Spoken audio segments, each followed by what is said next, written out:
Hello friends, હું કલા રમોલિયા સુરતથી કુકિંગ સ્ટુડિયો બાય કલામાં તમારું સ્વાગત કરું છું. આજે આપણે બનાવીશું પંજાબી કઢી પકોડા, જેની સાથે તમારે શાકની બિલકુલ જરૂર નહીં પડે. આ પંજાબી કઢી પકોડાવાળી જે બનાવશું તે તમે રોટલા, રોટલી, ભાખરી, પરોઠા કોઈ પણ સાથે ખાઈ શકો છો. એટલી સરસ ટેસ્ટી લાગે છે કે તમે વારંવાર બનાવશો. તો મારી રેસીપીને પૂરી જોજો. તો ચાલો જોઈ લઈએ રેસીપી. 2 વાટકી ચણાનો લોટ, જેમાંથી એકમાંથી આપણે તેના પકોડા બનાવશું અને કઢીમાં યુઝ કરીશું. 1 વાટકી દહીં, ધાણા જીરું, લાલ મરચું, હળદર, જીરું, મરચું તીખું અને મોળું બંને મરચું છે, સૂકા લાલ મરચાં, મીઠું. પકોડા બનાવવા માટે સ્લાઇસમાં આવી રીતે કાંદા કાપી લીધા છે, કાંદાના ટુકડા કઢી વઘારવા માટે, લીમડાના પત્તા, ગરમ મસાલો, આદુ અને લસણની પેસ્ટ, કસૂરી મેથી, આખા ધાણા અને મેથી. સૌથી પહેલાં એક બાઉલમાં આપણે દહીં લઈ લેવાનું છે. ત્યારબાદ આપણે તેમાં અડધી વાટકી જેટલો બેસન લઈ લેવાનો છે. હવે તેમાં બેઝિક મસાલા ઉમેરી દઈએ, જેમાં સૌથી પહેલાં આપણે લાલ મરચું ઉમેરીશું. લાલ મરચું અત્યારે અહીંયા વધારે નથી ઉમેરવાનું. ત્યારબાદ ધાણા જીરું 1 ચમચી જેટલું, 1/4 ટીસ્પૂન જેટલી હળદર અને મીઠું સ્વાદ અનુસાર. હવે આ બધું સારી રીતે આપણે એકવાર મિક્સ કરી લઈશું. વિસ્કરની મદદથી ફેટી લઈશું, જેથી તેમાંથી ગઠ્ઠા હોય તો તે દૂર થઈ જાય અને એકદમ સ્મૂથ બની જાય. બેટર સરસ ફેટાઈ જાય એટલે હવે આપણે તેમાં 3 કપ જેટલું પાણી ઉમેરી દેવાનું છે. પાણી અહીંયા થોડું વધારે રહેશે, કેમ કે જેમ જેમ ઉકળશે તેમ તે ઘટ્ટ થશે. હવે પાછું સારી રીતે એકવાર મિક્સ કરી લઈએ. હવે એક બાજુ અહીંયા આપણે તેલ ગરમ કરવા માટે મૂકી દીધું છે, જેની ફ્લેમ મીડિયમ રાખવાની છે. અને હવે પકોડા બનાવવા માટે આપણે તૈયાર કરી લઈએ. તો અહીંયા 1 વાટકી જેટલો બેસન લઈ લીધો છે. ત્યારબાદ તેમાં લાંબા સ્લાઇસ કરેલી ડુંગળી લઈ લેશું. હવે તેમાં કાપેલા મરચાંના ટુકડા ઉમેરી દઈશું. ત્યારબાદ ચપટી હળદર, અડધી ચમચી લાલ મરચું, અડધી ચમચી ધાણા જીરું અને મીઠું સ્વાદ અનુસાર ઉમેરી દઈશું. ત્યારબાદ હવે હું તેમાં થોડું દહીં ઉમેરી દઉં છું. અહીંયા આપણે સોડાનો ઉપયોગ નથી કરવાના. પછી અડધી વાટકી જેટલું દહીં ઉમેર્યા પછી આ રીતે તેને પહેલાં મિક્સ કરી લેવાનું છે. અને હવે મિક્સ થઈ જાય એટલે આપણે તેમાં થોડું થોડું પાણી ઉમેરતા જઈ ભજીયા પડે તેવું આપણે બેટર બનાવી લઈશું. જો આ રીતનું મેં થીક બેટર રાખ્યું છે, જેમાં આપણે આસાનીથી ભજીયા પડી શકે. જો તો તમે જોઈ શકો છો કે આ રીતે ભજીયું ખૂબ સરસ એવું બનીને તૈયાર થશે. જો હવે બીજી સાઈડ એક પેન ગરમ કરવા મૂકી તેમાં મોટી ચમચી જેટલું ઘી લઈ લેશું. અહીંયા તમે તેલનો ઉપયોગ પણ કરી શકો, પણ પંજાબી રીતે બનાવવી હોય તો તમારે ઘી જ લેવાનું છે.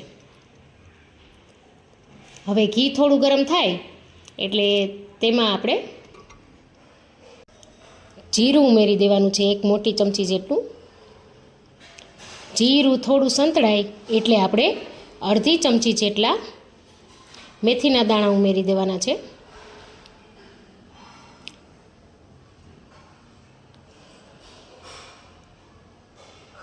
અને ત્યાર પછી આપણે 7 થી 8 લીમડાના પાન ઉમેરી દઈશું. આદુ અને લસણની જે પેસ્ટ બનાવીને રાખી છે એ, ત્યારબાદ ઝીણા સમારેલા ડુંગળી ઉમેરી દઈશું અને બધું જ સારી રીતે સાંતળી લઈશું. આપણે તેને થોડો બ્રાઉન કલર થાય ડુંગળીનો ત્યાં સુધી સાંતળીશું, એટલે કે 1 જ મિનિટમાં સંતળાઈને રેડી થઈ જશે. જો તમને દેખાઈ રહ્યો હશે કે હવે ડુંગળીનો કલર ચેન્જ થઈ ગયો છે આપણો, તો આપણે તેમાં બનાવેલું કઢીનું બેટર ઉમેરી દેવાનું છે. અને 1 થી 2 મિનિટ સુધી આપણે તેને સતત ચલાવીશું, જેથી કરીને કઢી આપણી ફાટે નહીં.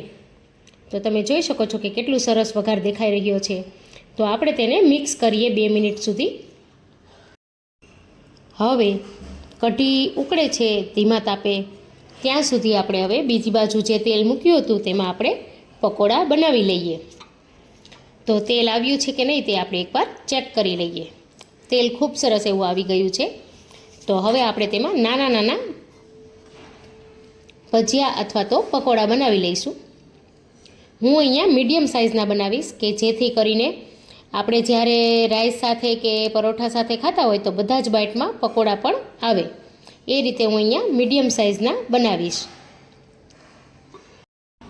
તો આપણે તેને ગોલ્ડન બ્રાઉન થાય ત્યાં સુધી તળવાના છે. જુઓ તમે કેટલો સરસ કલર આવી ગયો છે પકોડાનો.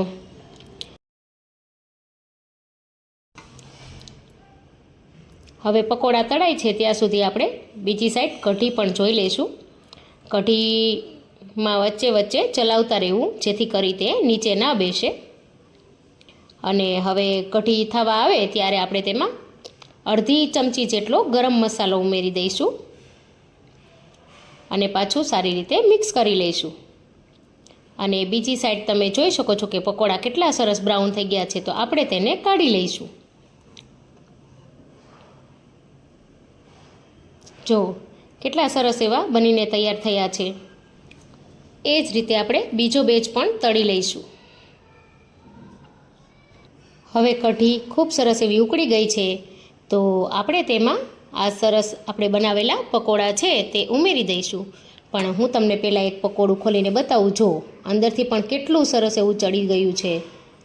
તો હવે આપણે આ કઢીમાં પકોડા ઉમેરી દઈશું અને પાછું સારી રીતે મિક્સ કરી લઈશું. બીજી બાજુ આપણા પકોડા પણ થઈ રહ્યા છે જેને આપણે ઉપરથી સર્વ કરશું.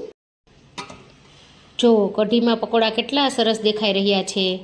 અને જ્યારે કઢીમાં પકોડા સાથે ઉકળશે ત્યારે પકોડા ડબલ સાઇઝ થઈ જશે. જો કેટલા સરસ એકદમ ફૂલી ગયા છે.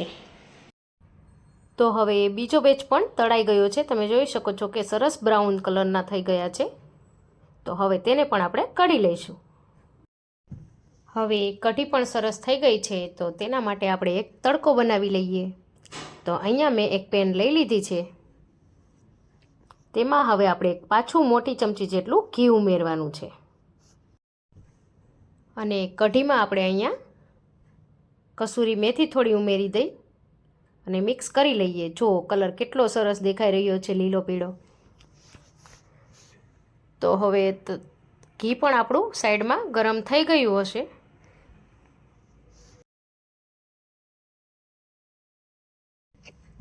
તો તેમાં આપણે લાલ 2 થી 3 મરચાં અને એક અડધી ચમચી જેટલું જીરું ઉમેરી દેવાનું. હવે તેમાં 1 મોટી ચમચી જેટલું કાશ્મીરી મરચું ઉમેરી દઈશું અને ત્યારબાદ તરત જ આપણે આ તડકો કઢીમાં ઉમેરી દેવાનો છે. તો હવે તેને એકવાર સારી રીતે મિક્સ કરી દઈશું. તો તમે જોઈ શકો છો કે પકોડા પણ કેટલા સરસ અંદર દેખાઈ રહ્યા છે. આ રીતે એકદમ ફૂલી ગયા છે. જો તો મેં તેને રાઈસ સાથે સર્વ કર્યા છે. કેટલા સરસ દેખાઈ રહ્યા છે. અને આ રીતે આપણે ઉપરથી સૂકા પકોડા પણ રાખશું અને સાથે ડુંગળી. જો ફ્રેન્ડ્સ, તમને મારી રેસીપી કેવી લાગી તે કમેન્ટ કરીને ચોક્કસથી જણાવજો. તો ફરી મળીશું નવી રેસીપી સાથે. Happy cooking, happy eating.